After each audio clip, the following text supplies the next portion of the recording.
안녕하십니까. 2022년 1회 실행 신재생에너지 발전 설비기사 태양광 제3과목 태양광 발전 시공에 대한 문제풀이를 같이 해보도록 하겠습니다. 자, 41번을 참고해 주시기 바랍니다. 태양광 발전 구조물 기초 터파기용 굴삭기계의 경비 중 손료에 해당하지 않는 항목은 이 경비에 대한 내용입니다만은 전체적으로 한번 알아볼 필요가 있죠. 그래서 먼저 순공사비의 항목 재료비, 노무비, 경비. 경비가 순공사비 항목에 있었네요. 자, 여기에다가 일반 관리비와 이윤을 합하게 되면은 이게 총공사비가 되겠습니다. 자, 여기서 우리 경비에 대한 내용이니까 경비는 이제 법적 경비와 기타 경비로 구분할 수가 있겠습니다. 법적 경비는 재반 이제 보험료라든가 뭐 법적으로 지불해야 되는 이런 비용들이 있겠습니다. 기타 경비가 여러 가지 비용이 되겠죠. 네, 기타 경비 쪽에서 뭐 운임비라든가 또는 일반적으로 그 부대 경비가 기타 경비에 해당이 되더라. 자, 여기에서 뭐 일반적으로 이제 고정비로 나가는 것들은 경비 중에서 고정비로 나가는 그래서 상각비, 감가상각비, 그리고 정비비, 관리비와 같은 것들을 우리가 고려할 수가 있다. 이렇게 기억을 하시면 되겠습니다. 그래서 정비비, 관리비, 감가상각비가 경비의 고정 비용에 해당이 되는 부분이고 수송비라는 것은 해당이 되지 않는다 해서 답은 2번이다. 자, 이 단순히 경비만 보지 마시고 어떻게 해요? 그래서 순공사비의 항목 그리고 총공사비에서 전체적인 프레임입니다. 이것과 관련해서 또 다른 문제가 되겠죠. 순공사비를 계산하세요. 또 해서 예를 들어서 노무비 중에서 직접 노무비, 간접 노무비 뭐 이런 부분도 출제가 될 수가 있겠죠. 그래서 전체적인 프레임을 갖는다 하는 것은 공부를 하시는데 굉장히 중요한 거다. 그래서 말씀을 드리고 42번 문제 보시겠습니다.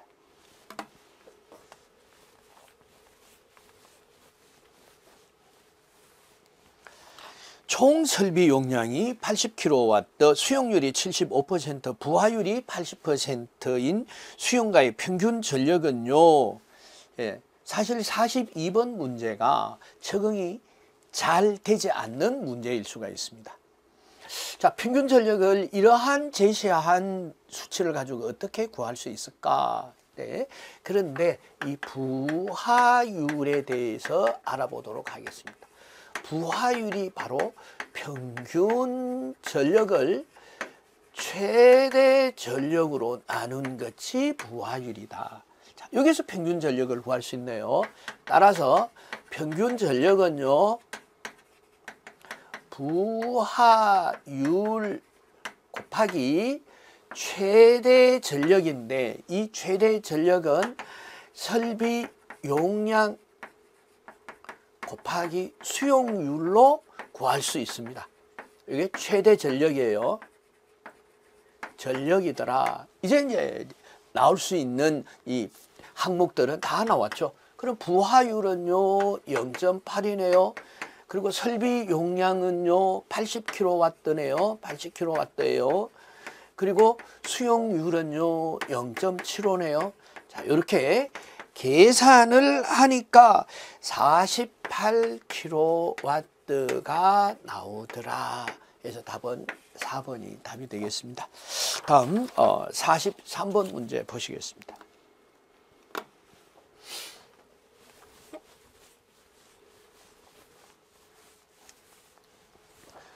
연동 연선의 단면적이 253 스퀘어, 그리고 소선의 지름이 2.3mm, 4층 구조라고 할 때 소선의 가닥수, 즉 연선에서 자 소선수는 어떻게 되나요? 3n에 n 플러스 1 더하기 1이에요. 자, 여기서 n은 청수예요. 청수. 몇 층으로 연선이 구성이 됐냐? 이제 중심 소선이에요. 중심 소선.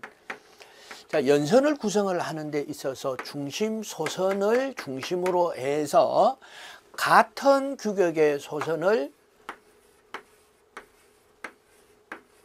자, 이렇게 배열을 하죠. 배열을 해서 원이 되는 내부의 1층, 그리고 위에서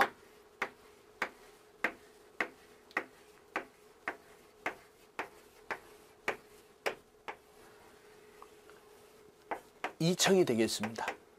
2층.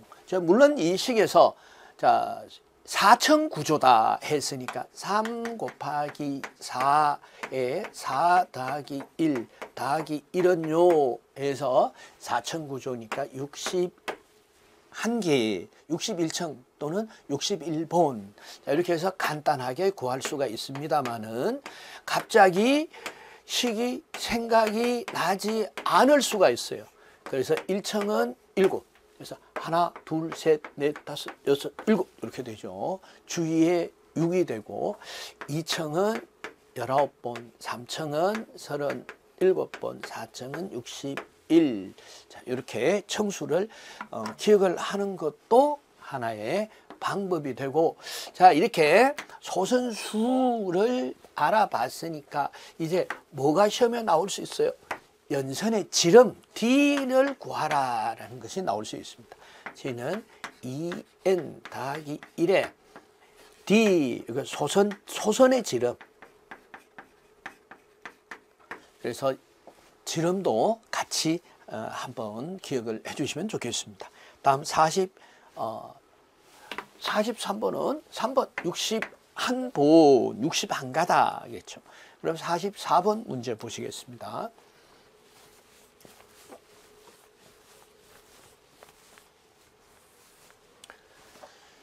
수변전 설비 공사에 따라서 옥내 시공 시 시공 조건에 대한 확인으로 틀린 것은, 읽어보시면 알 수 있는 이런 내용이네요.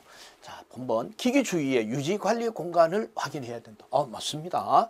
기기 중량을 산정해서 바닥 강도 구조 계산해야 됩니다. 전기실에 물 배관 전기 덕트를 시설하거나 통과시켜서는 안 된다. 이제 이런 배관이나 전기관 덕트 환기용은 물론 제외가 되겠습니다만은 이런 것들을 통과해다가 누수가 생긴다든가 이런 문제가 발생할 수가 있죠. 습기 또는 결로 등에 있어서 절연의 상승, 습기와 결로가 생기면은 절연이 상승이 되지 않죠. 절연의 저하 우려가 있는 경우에는 적절한 공법으로, 다시 말씀드려서 습기 결로로 인한 절연 감소가 발생하지 않도록 조치해라는 내용이죠. 그래서 4번이 틀렸습니다. 4번이 답이죠. 다음 45번 문제 보시겠습니다.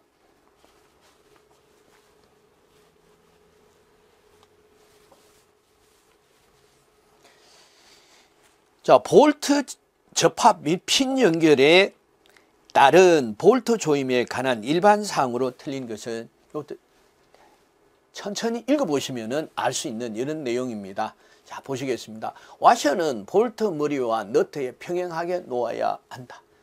예, 맞습니다. 볼트의 끼움에서 본조임까지 작업은 같은 날 이루어져야지 강도를 같게 할 수가 있겠죠. 이런 문제가 있겠고, 모든 볼트 머리와 너트 밑에 각각 와셔를 하나씩 끼우고 볼트를 회전시켜서, 아니죠, 볼트가 아니라 너트를 회전시켜서, 이거는 전기공사뿐만 아니라 일반적으로 그렇죠.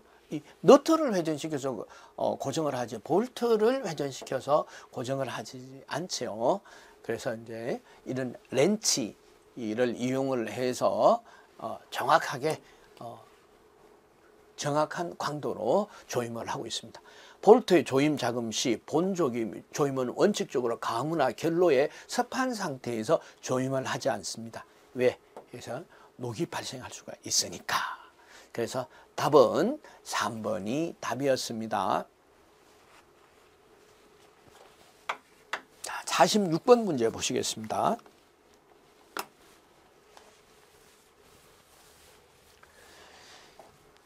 가공 배전선로에 사용하는 전선의 구비 조건에서 전선의 구비 조건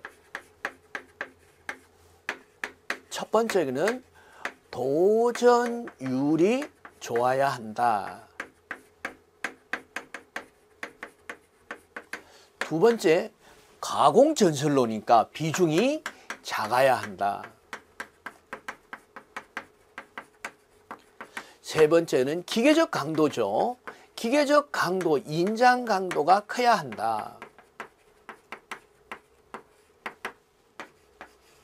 네 번째는 가효성이 좋아야 한다.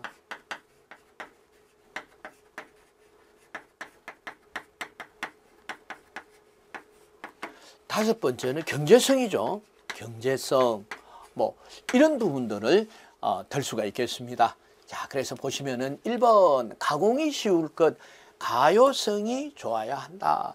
비중이 높을 것, 비중이 작아야 된다. 무게가 가벼워야 한다. 여기 틀렸죠? 2번 도전율이 클 것, 도전율이 좋아야 한다. 기계적 강도가 클 것, 기계적 강도, 인장 강도가 좋아야 한다. 맞습니다. 그래서 답은 2번이 답이죠. 자, 다음 47번 문제 보시겠습니다.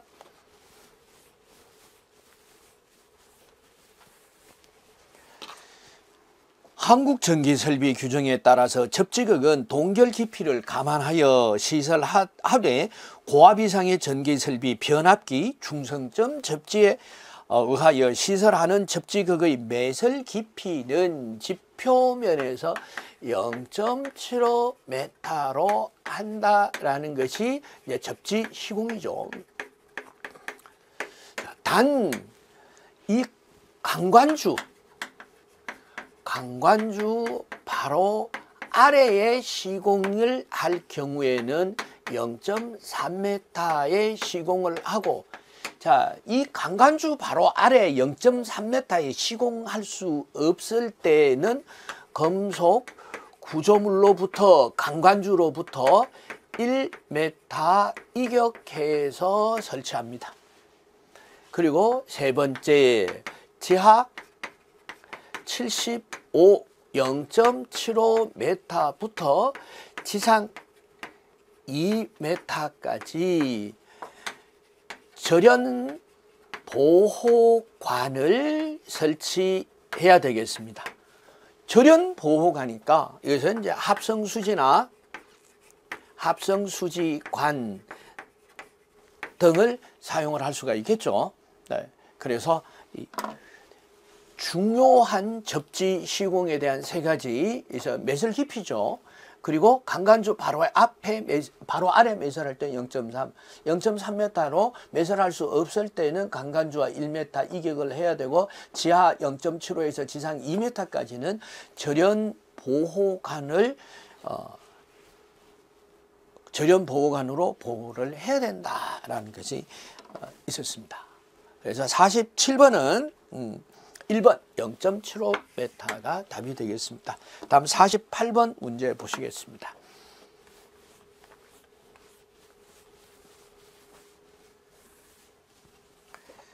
지진구역 1에서 지진구역 1이라고 주어졌어요. 그럼 지진구역 2, 자, 이게 한국의 지진구역 구분입니다. 구역 구분, 자, 이렇게 보시면 되겠습니다. 자, 그래서 지진구역 계수가 여기서 0.11과 0.77 이렇게 기억을 해 두시면 되겠습니다. 그리고 지역이 많은 부분은 다 외우지 못하니까 이 지진구역 2, 이 에리아는 어떻게 구역이 되냐? 강북, 전남, 제주 요 부분이 지진2에 해당이 되더라. 뭐 이 정도 기억을 해주시면 좋겠죠. 그래서 원에 해당이 되는 지진 구역 개수는 0.11 하니까 3번이 맞겠죠. 깊이 이렇게 공부를 하시면은 굉장히 양이 많아집니다. 깊이 공부하시는 것도 전혀 관계가 없습니다만은 양이 많아지니까 공부하는 분량이 많아진다. 그래서 굉장히 넓은 부분을 우리가 공부를 해야 되죠. 그래서 시험에 출제가 예상이 되는 부분으로 제한을 할 필요가 있다. 그래서 말씀을 드리고 49번 문제 보시겠습니다.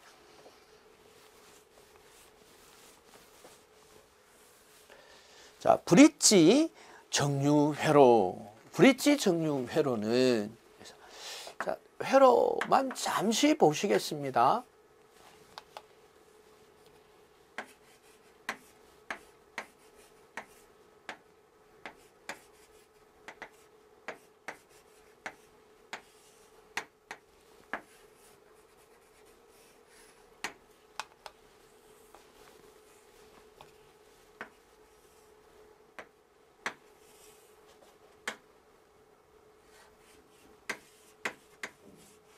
자, 이렇게 구성이 된 그 다이오드 4개로 구성이 되어 있습니다.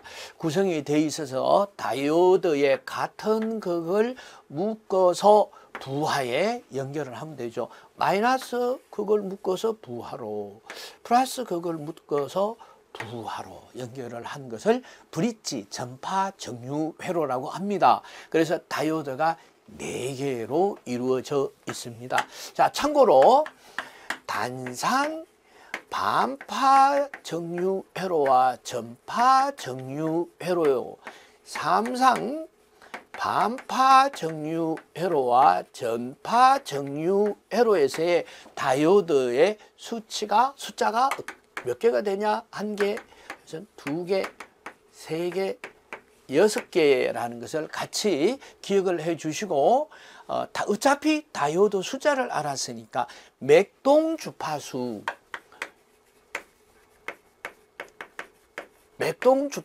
다이오드 숫자 곱하기 60을 하면은 맥동 주파수가 되겠습니다. 요거까지 같이 기억을 해 주시면 좋겠습니다. 그래서 49번은 4번이 답이었고요. 50번 문제 보시겠습니다.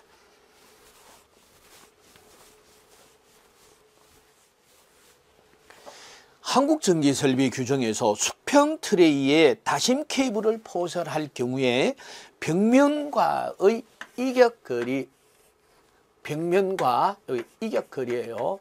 벽면과 수평 트레이입니다. 다심이니까 이렇게 배열이 되겠죠. 그래서 이격거리는 20mm. 여기 벽면. 그래서 답은 3번이 답이었습니다. 자, 다음 51번 문제 보시겠습니다.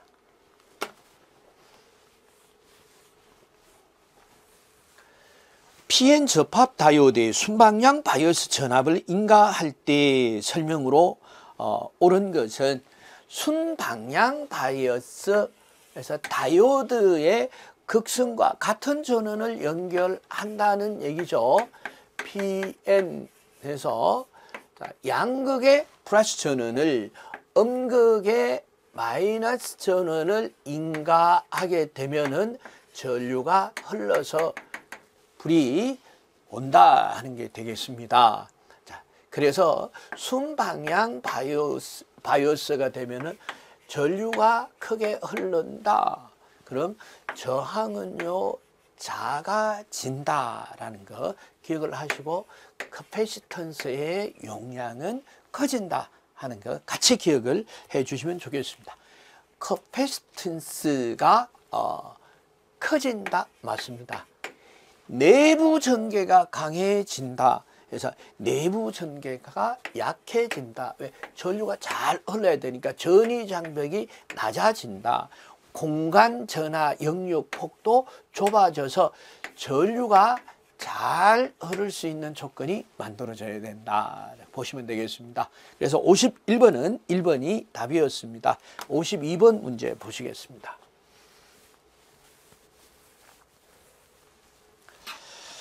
진공 차단계의 특징이 아닌 것은 VCB. 자, VCB는 첫째 22.9kV 이하에 많이 적용이 되고요. 다빈도 계획이고, 그리고 소형이고, 경량이고, 셋째 고속으로 용량이 크다. 자, 이렇게 기억을 해주시면 되겠습니다. 자, 그래서 진공 차단기는 높은 압력의 공기가 발생하므로 이 소음이 크다. 네 번째, 무소음이다. 소음이 발생하지 않는다. 진공으로 고진공 처리를 해서. 그래서 이게 틀렸죠. 그래서 2번, 전류 재단 현상이 발생하므로 개폐 서지가 크다. 자, 여기 이제 하나의 단점이 되고 있습니다. 그리고 접점의 소모가 적음으로 차단기 수명이 길다. 맞습니다. 소형 경량으로 실내 큐비클에 적합해서 많이 사용이 된다. 맞습니다. 그래서 52번은 1번이 답이었습니다. 자, 다음 53번 문제 보시겠습니다.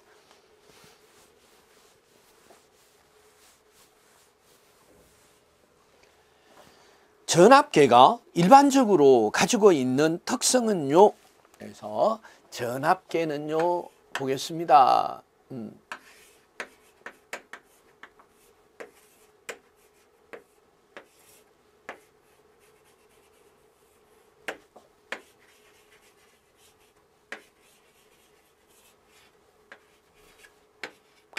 자, 이와 같은 변압기에서 이제 부하의 전류와 전압을 측정하기 위해서 측정계를 붙였습니다. 전압계에는 병렬로 연결합니다. 자, 병렬로 연결하고 전류계는 직렬로 연결한다. 여기서 변압계가 일반적으로 가져야 되는 특징에서 자, 이렇게 측정기를 연결하게 되면은 전류가 흐르는데 전류가 이렇게 흐르겠죠. 그래서 전압을 측정하기 위해서 병렬로 연결하고 전압계에 전류가 흘러야 전압 강화가 발생해서 전류를 측정할 수가 있습니다. 자, 그런데 부하 쪽에 전류가 흘러야지 전압계 쪽으로 전류가 많이 흘러서면 안 되죠.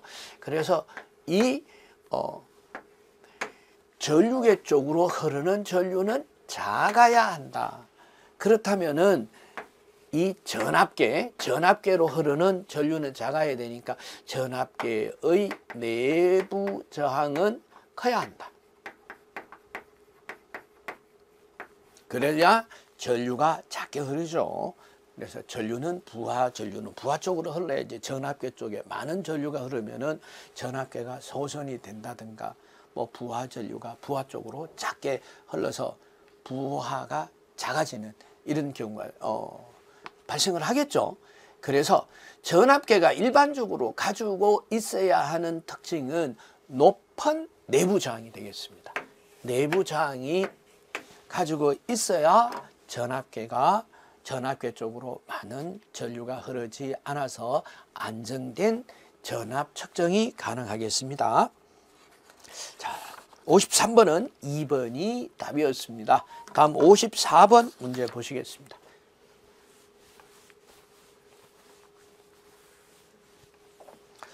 한국전기설비 규정에 따라서 필의 시스템은 전기전자 설비가 설치된 건축물, 구조물로부터 낙뢰로부터 보호 필요한 것 또는 보호가 필요한 이 설비예요. 전기 전자 설비에는 필의 시스템을 설치를 해야 됩니다.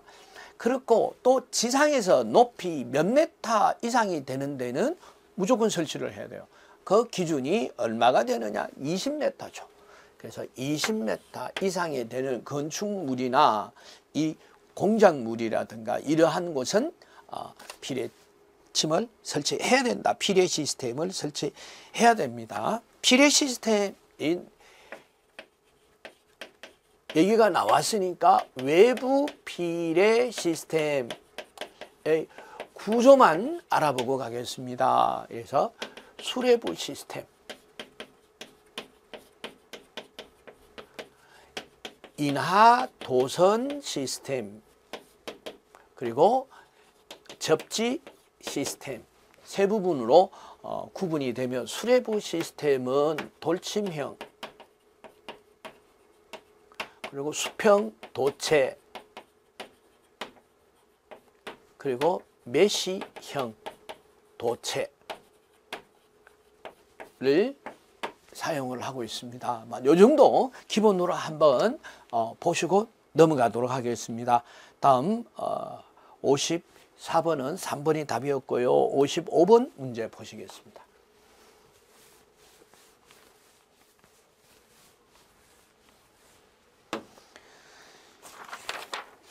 자, 내부 저항이 1옴이고 그리고 기전력이 내부 기전력이 1.5V인 건전지 두 개를 병렬로 연결했습니다.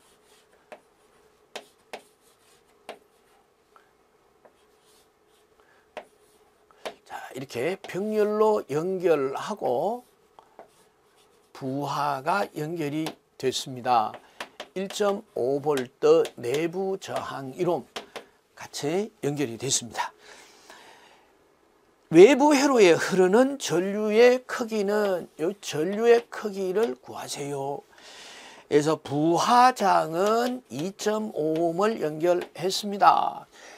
건전지 두 개를 연결했으니까 합성 내부 저항과 합성 기전력 E는 병렬로 연결했으니까 변하지 않습니다. 그리고 내부 저항은 두 개가 병렬로 연결됐으니까 2분의 1.5 1옴이었죠. 여기 1옴 해서 이게 1.5가 아니라 요건 1.5V의 1옴 밑에 있네요. 그래서 얘가 1 이렇게 되겠죠. 그래서 0.5옴. 그래서 I는 합성저항 R0분의 2가 돼서 R0는 0.5 플러스 2.5분의 1.5V가 되겠죠. 그래서 답은 0.5A가 답이 되겠습니다. 1번이 답이죠. 자, 다음 56번 문제 보시겠습니다.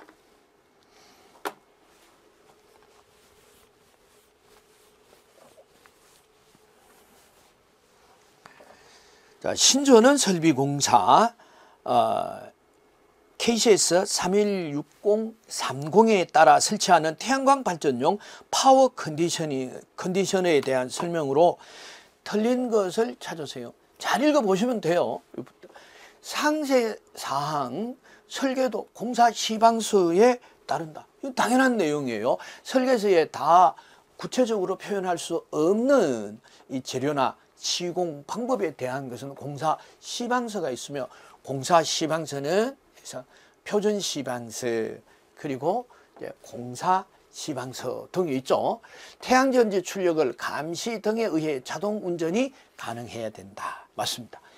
운전 계측 이상 상태 및 시스템 설정 등을 표시할 수 있는 표시 장치가 되어 있어야 한다. 특히 전력 변환 장치에는 인버터의 입력 전압 범위를 넓게 하여 정상 운전 중 구름 및 기타 장애물에 의하여 순간적인 그늘, 순간 스치면서 지나가는 이 그늘에서 인버터가 정지되어서는 안 된다. 되어서는 안 된다라는 이런 기준을 가지고 있죠. 그러면은 그늘이 있을 때마다 인버터가 정지가 돼야 되고, 인버터가 정지가 되면은 다시 정상적인 동작을 해서 지속적인 이런 동작 능력이 있을 때 개통과 연결이 되죠. 이 5분 동안. 자, 이런 문제가 발생을 하기 때문에 이 순간적인 그늘이 발생을 했을 때는 인버터가 정지돼서는 안 되겠습니다. 그럼 답은 4번이 답이죠. 자, 57번 문제 보시겠습니다.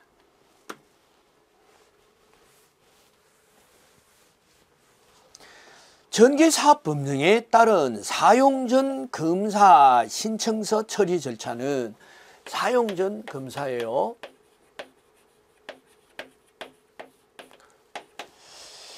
자, 전기 설비의 설치 공사가 완료됐을 때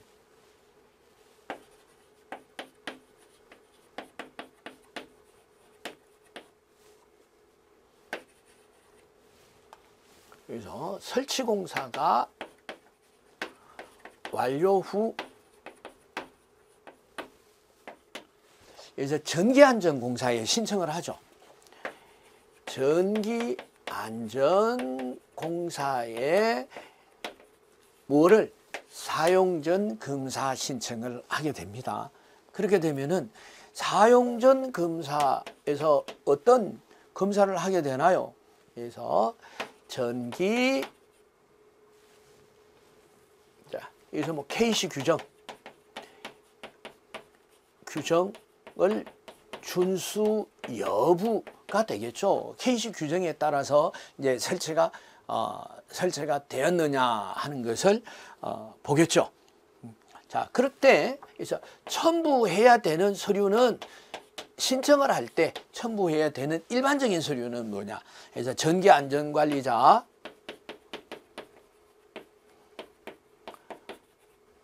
선임 이런 신고 내용, 선임 내역 신고 증명서, 그리고 시험 성적서, 그리고 이제 전기 설비 사용 신청 확인서 와 같은 것들을 첨부해서 신청하게 됩니다. 그 이제 프로세스는 자, 이렇게 해서 신청서를 작성을 해서 접수하게 되고 그럼 검토하겠죠. 그래서 접수하게 되면은 검토 후에 서류가 이러한 서류들이 제대로 갖춰졌느냐 하는 것을 검토 후에 검사를 하고 이제 승인 여부를 결정을 해서 통보하겠죠. 그래서 답은 절차는 2번에 의한 절차로 진행을 한다 하는 것을 알 수가 있었습니다. 다음 58번 문제 보시겠습니다.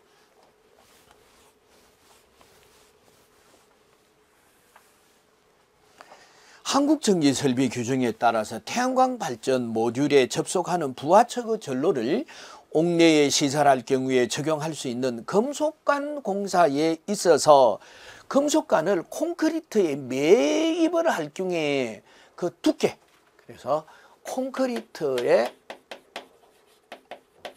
매설 할 경우에 두께 1.2mm 이상, 그럼 기타 경우에는 1mm 이상 해서 콘크리트에 매설을 할 경우에 금속관의 두께 이 부분도 기억을 해주시면 좋겠습니다. 그래서 답은 1.2mm 이상이 되겠습니다. 자, 다음 59번 문제 보시겠습니다.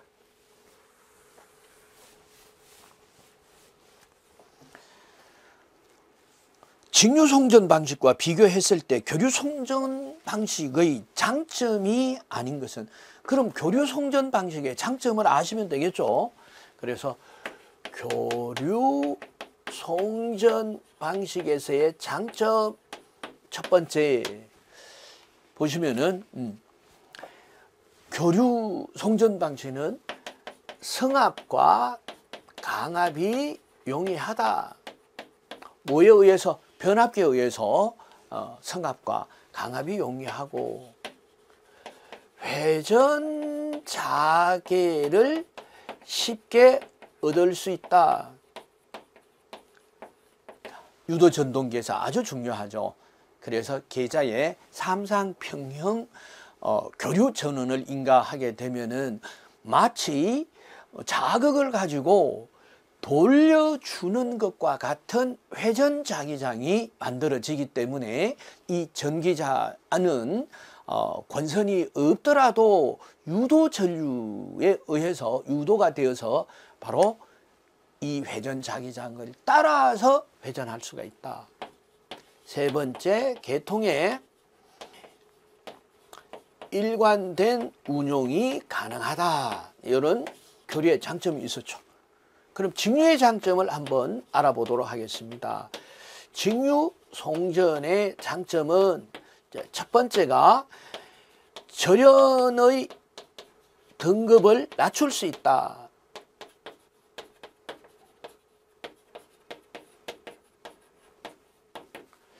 자, 교류 전송에 있어서는 왜냐 하면은 교류 전송은 루트 2배의 시력값에 루트 2배의 이 전압이 걸리죠. 그래서 직류 전압보다가 루트 2배가 높아요. 그래서 절연의 등급을 낮출 수가 있고, 표피 효과 그리고 유전체 손실이 없다. 그래서 전송 효율이 높다. 전송 효율이 높다는 것은 전송 손실이 적다. 그리고 안정도가 높다.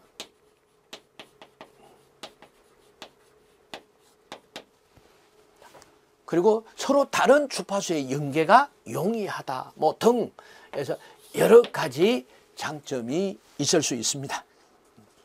그래서 뭐 유도 장애가 적다. 왜?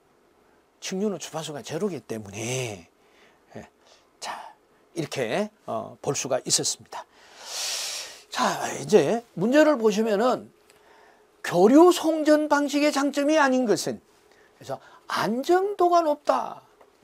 직류 송전 방식이죠. 그래서 안정도가 높다. 그래서 상대적으로 교류는 안정도가 낮다가 되겠죠. 표피 효과가 발생을 하고 유전체가 손실이 발생을 하며 유도 장애가 발생을 하고 절연의 등급이 높아서 그래서 계통에 주는 충격이 더 클 수가 있죠. 그래서 안정도가 좋다 한 교육이 틀렸어요. 1번이 틀려서 1번이 답이 되겠고, 자, 회전 장애를 쉽게 얻을 수 있다. 전압의 성압과 강압이 용이하다. 교류 방식으로 일관된 인성, 발전, 전송, 그리고 수전, 부하 설비까지 전체가 교류로 운영을 가능하다라는 이런 장점이 있죠. 그래서 59번은 1번이 답이었습니다. 다음 60번 문제 보시겠습니다.